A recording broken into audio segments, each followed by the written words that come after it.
आदरणीय अध्यक्ष जी, संविधान की भावना है सबको बेहतर स्वास्थ्य मिले और आज कैंसर डे भी है। देश भर में और दुनिया भर में आज हेल्थ को लेकर के काफी चर्चा भी हो रही है, लेकिन कुछ लोग हैं जो गरीब को, बुजुर्गों को आरोग्य की सेवाएं देने मिले उसमें अड़ंगे डाल रहे हैं, और वो भी अपने राजनीतिक स्वार्थ के कारण। आज आयुष्मान से देश के 30,000 अस्पताल जुड़े हैं और अच्छे स्पेशलाइज्ड प्राइवेट अस्पताल जुड़े हैं, जहां आयुष्मान कार्ड वाले को मुफ्त इलाज मिलता है। लेकिन कुछ राजनीतिक दलों ने अपने संकुचित मानस के कारण, कुनीतियों के कारण गरीबों के लिए इन अस्पतालों के दरवाजे बंद करके रखे हुए हैं, और इसका नुकसान कैंसर के मरीजों को उठाना पड़ा है। पिछले दिनों पब्लिक हेल्थ जर्नल लैंसेट की स्टडी आई है।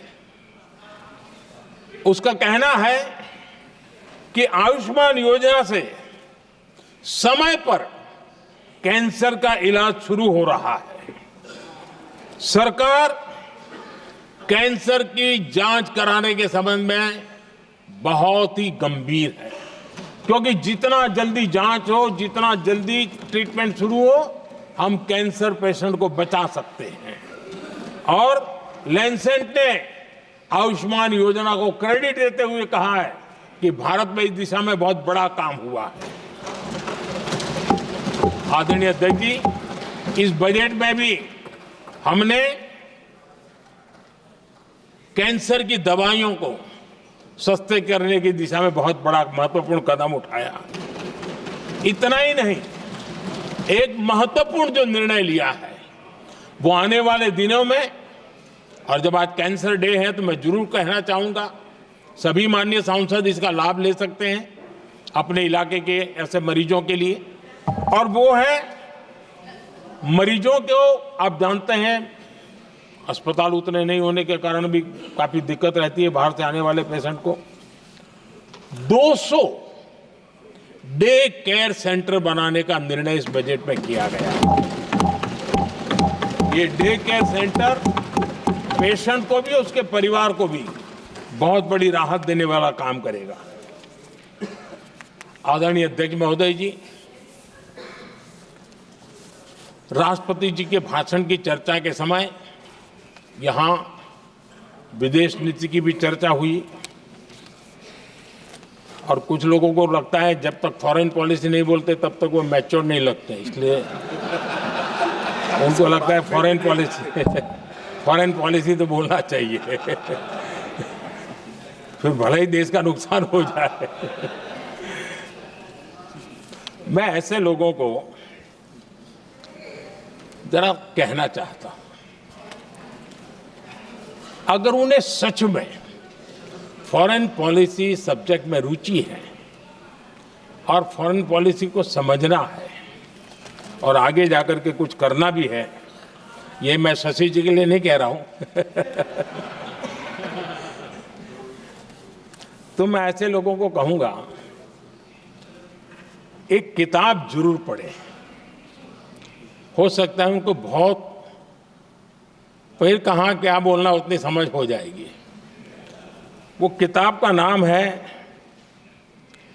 JF case forgotten crisis.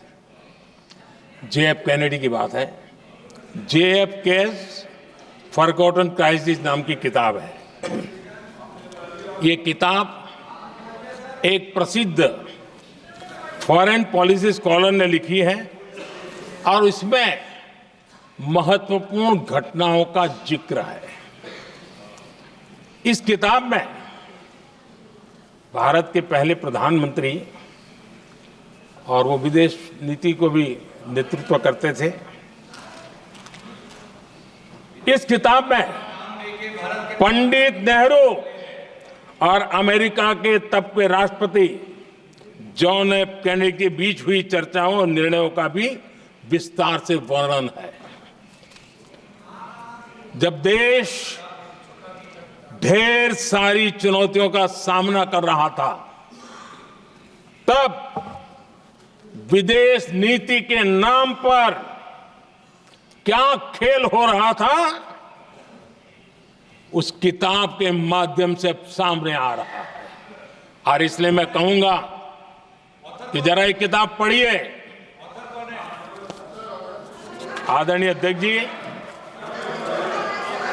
गोरा है, गोरा है, गोरा है, अब मत बोलो।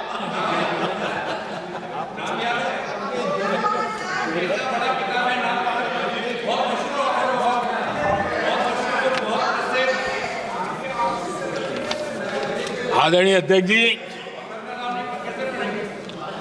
राष्ट्रपति जी के अभिभाषण के बाद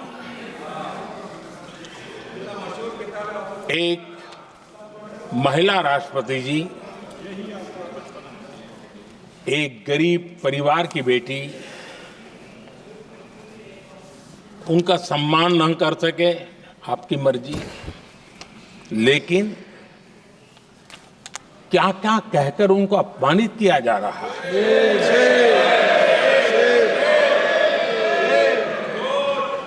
मैं राजनीति हताशा निराशा समझ सकता हूं, लेकिन एक राष्ट्रपति के खिलाफ क्या कारण है, क्या कारण है?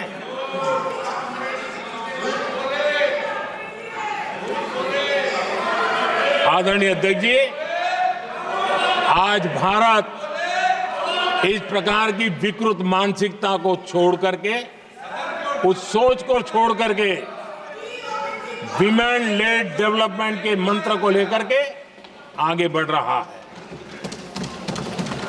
अगर आधी आबादी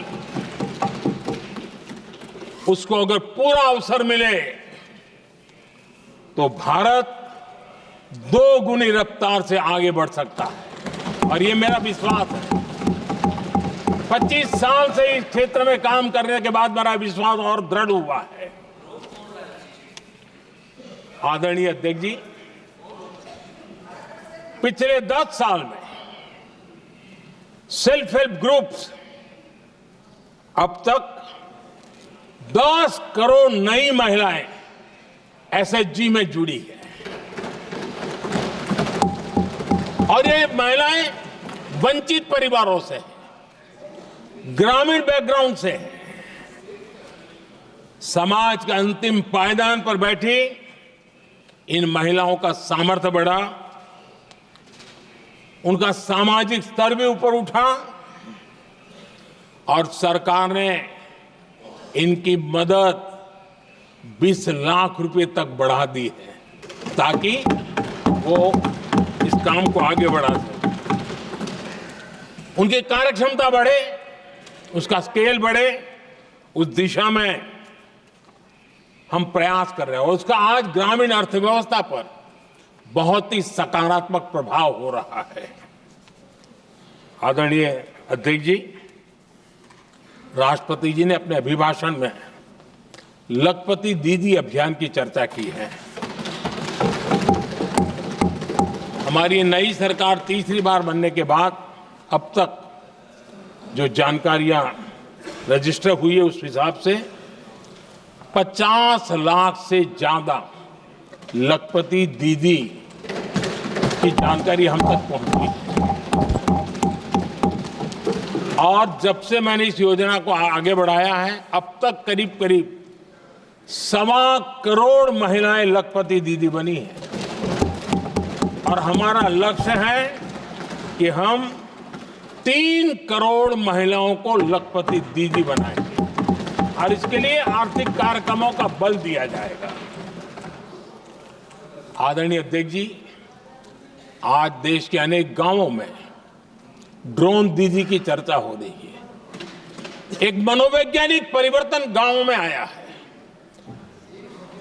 महिला के हाथ में ड्रोन चलाते हुए देख के गांव के लोगों का महिला के प्रति देखने का नजरिया बदल रहा है।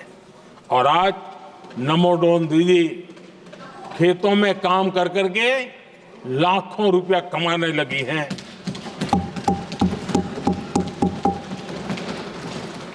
मुद्रा योजना भी नारी शक्ति के लिए उसके सशक्तिकरण की बहुत बड़ी भूमिका अदा कर रहा है। करोड़ों महिलाएं पहली बार मुद्रा योजना लेकर के उद्योग के अंदर अपने कदम रखे हैं और उद्योगपति की भूमिका में आई है। आदरणीय अध्यक्ष जी, 4 करोड़ परिवारों को जो घर दिए उसमें से करीब करीब 75% मकान ऐसे हैं जिसके मालिकाना हक महिलाओं को मिला है।